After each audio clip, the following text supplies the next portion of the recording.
Hey everyone, welcome back to the chit chat show. आज हम बात करने वाले हैं इंडिया की फर्स्ट फीमेल सुपरस्टार यानी श्रीदेवी जी की मिस्टीरियस डेथ के बारे में।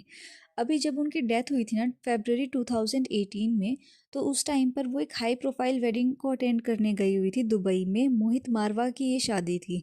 इस टाइम पर ना सारी मीडिया की नज़रें इस वेडिंग पे थी क्योंकि ये बहुत ही ज़्यादा हाई प्रोफाइल थी और सारे बॉलीवुड सेलिब्रिटीज़ इस वेडिंग को अटेंड करने के लिए दुबई जाने वाले थे। इनफैक्ट जो श्रीदेवी की फैमिली है ना, उसमें से बोनी कपूर, श्रीदेवी और उनकी छोटी बेटी खुशी कपूर भी इस वेडिंग को अटेंड करने के लिए गए थे। बट जानवी उस टाइम पर नहीं गई थी क्योंकि उनकी फर्स्ट मूवी जो थी धड़।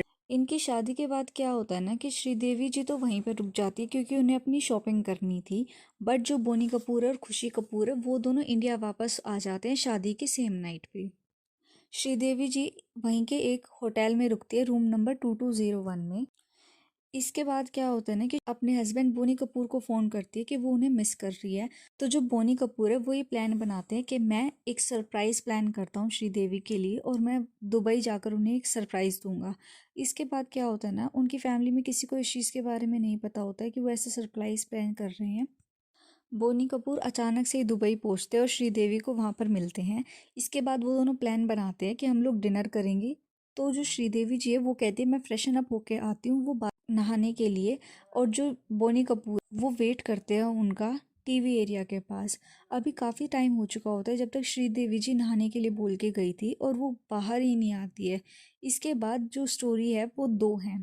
पहली तो ये है जो बोनी कपूर पुलिस को बताई, जिसके हिसाब से जब बोनी कपूर ने जाके बाथरूम के पास देखा तो श्रीदेवी जी ऑलरेडी बाथटब में डूब चुकी थी।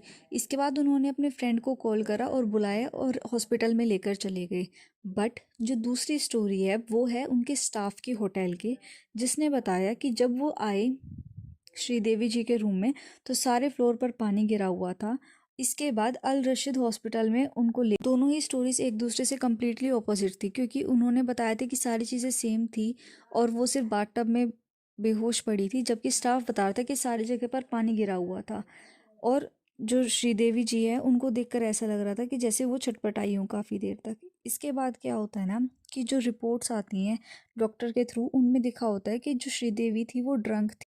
जब वो बाथटब के पास गई होंगी तो उन्होंने अपना आपा खोया और वो उस बाथटब में गिर गई। इसके बाद क्या होता है ना कि श्रीदेवी जी को डेड डिक्लेयर कर दिया गया था दुबई की तरफ से। इसके बाद ना पुलिस ने सारी चीज़ों की अच्छे तरीके से सर्च की क्योंकि ये बहुत हाई प्रोफाइल केस था। इसी वजह से ना उनकी डेड बॉडी को वापस इंडिया लाने में भी बहुत ज़्यादा टाइम लग रहा था। बट इन सब चीज़ों में ना उनकी एक आदमी ने मदद करी जो दुबई का ही रहने वाला था और उनकी इन्हीं सब चीज़ों का काम था कि जो भी डेड बॉडीज़ होती हैं जो दूसरी कंट्रीज़ में जाने वाली होती हैं उनको वो प्रोसीजर को थोड़ा आसान करने में हेल्प करते हैं। बट जो दुबई पुलिस थी उन्होंने इन सब चीज़ों में डिले इसलिए करा क्योंकि एक हाई प्रोफाइल केस था, वो ऐसे ही उनको डेड बॉडी हैंड ओवर नहीं कर सकते थे।